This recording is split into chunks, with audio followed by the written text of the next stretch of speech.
All right, people. It is me again. It's me again. And I want to say this about this dreadful virus that is attacking households. Despite what you may want to believe, despite what you may think as far as this not being a valid deal, a valid situation, a valid illness, let me reassure you that it indeed is a valid illness. And I know some people were like, well, why would you even have to validate it? I mean, what does your word mean? We know it's real. Yeah, but we also have those out there who, for whatever reason, don't believe that it's real. I went this morning, and I mentioned this morning that I went to Walmart, to Wally World, to pick up some toilet paper and paper towel because we actually just needed toilet paper and paper towel. We needed that. We had run out of all of our paper towels and we were down to the last 3 rolls of toilet paper. So I wanted to make sure that we, re-upped. And it just so happened to be, sorry, let me close that window. It just so happened to be in the midst of this crisis, this illness. So like I said this morning, the bays were practically empty. I ended up going back to Walmart because I did not pick up bleach. Did you really just do that? I did not pick up bleach when I went, so I had to go back to Walmart when I picked my husband up because he wanted to get out of the house. So I went back to Walmart to get bleach, and the few supplies that were there when I went this morning were practically gone when I went back this morning, literally a couple of hours later, if I can even say a couple of hours. I told you before that the paper towels were plentiful. The paper towels were plentiful. I went back, the paper towels had gotten low.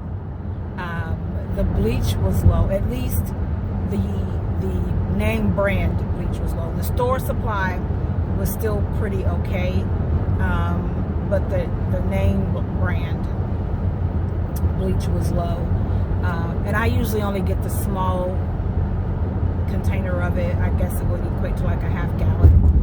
I usually only get that anyway, so there were a few of those there, and I picked up one, but the price has gone up, which I hate because I know that when stuff like this happens, stores tend to gouge. And that's just unfair because what you're doing is you're feeding into the panic and you're gouging people who will pay anything to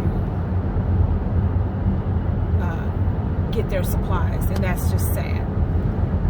So the prices had gone up a little bit, not a lot, but a little bit. It was noticeable. So I did that, and I also found out that one of our techs has to be quarantined because he woke up this morning vomiting. I don't know if it was this morning or last night, but this morning is when we found out. So he had the vomiting, he had the diarrhea, he had the sweats, he had all of the symptoms that they mentioned, and he actually did show up for work. He got on site and got to a point where he just couldn't, I guess, take it anymore, and called his doctor, and his doctor said, nope, don't come in, go home. And so that's what he did. And I did actually talk to him a little bit later. He wanted to make sure that his paperwork had been turned in, and he sounds horrible. So I just told him I hope he feels better soon. I mean, he's got 2 small children, but I hope that he feels better soon. And I'd already prayed for him, so that was, that was a given.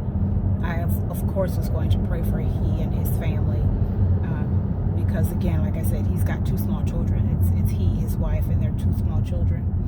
And I prayed for them that he be healed soon and that they not be infected, that they not catch this horrible thing. So, yeah, this virus is real. We also had another tech who was showing some signs, and he says he thinks it's just an infection that he has. Well, that's essentially what this is. But they didn't send him home. But I do think that by tomorrow we'll know that he ended up having to be quarantined as well. And they actually wanted to send him home. So our HR department did talk to him. And he's like, no, I think it's just the virus that I've got. So probably he's thinking it's a stomach bug or something like that. But I believe that by tomorrow we'll know that he's been sent home and quarantined. And I know that, it's difficult because, as we were discussing at work yesterday, this thing is serious. People are being quarantined. The period is 14 days. That's 2 weeks. That's a full paycheck. So I know a lot of people are going to be missing those funds. And anyone that's quarantined from today for the next 2 weeks, that means that if you are living paycheck to paycheck, that means that you're missing your rent check if you are a renter. Or that means that you're missing your mortgage payment if you are a homeowner and you're still living paycheck to paycheck. So what this is going to do to the economy on top of what it's already doing is going to be massive. We were talking about it yesterday. We were talking about the fact that there are so many companies that, why are you...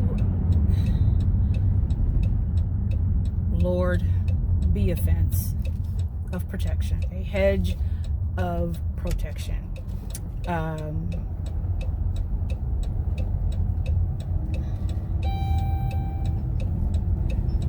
People are not going to be able to pay utilities. They're not going to be able to buy groceries. They're not going to be able to pay their rent or their mortgage, especially if they're like me with one income coming in.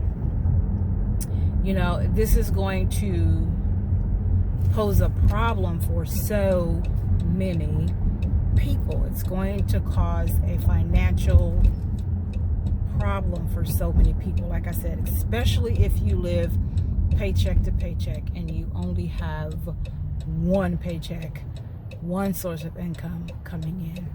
So I pray for everyone that's been impacted by this illness. I pray that you be well. I pray that your utility companies are forgiving and understanding. I pray that your landlords, your property managers, your mortgage companies are understanding. I would think that they would be, since so many of them are forcing people to work from home because of this virus. I mean, it's just good God Almighty. Be a hedge of protection. Everyone, please wash your hands. Please wash your hands the way that you're supposed to. No just running them underwater and walking away. I think I told you guys in a different video, my yesterday video, that we had a potluck yesterday, which we had planned for a week. And the potluck was really, we didn't bring anything in, but we had, hot dogs and chips and things like that. And someone decided that they were going to stick their hands in the cheese that they were putting on their chili dog. And I went off. Because how dare you, just on a regular basis, stick your hands in something that we all have to eat. How dare you? And then on top of that, we've got this virus going around. And you're going to say to me, oh, but I washed my hands. I literally just washed my hands. I don't give a crap if you did just wash your hands. You don't stick your hands in the food. You just don't do that. Yeah, I lost my mind. I lost my mind. So wash your hands, people, and be mindful of the fact that, I mean, it's just good etiquette, first of all, to wash your hands. But then secondly, it's good etiquette to know that when you've got open food, you use utensils. You don't stick your hands in the open food that other people have to eat. I was so pissed off. So pissed off. But, all right, I'm home now. I've got all this stuff to get upstairs. I got a dog to walk. And dinner to make. So, peace and blessings. Remember to walk in your purpose and know that I appreciate you.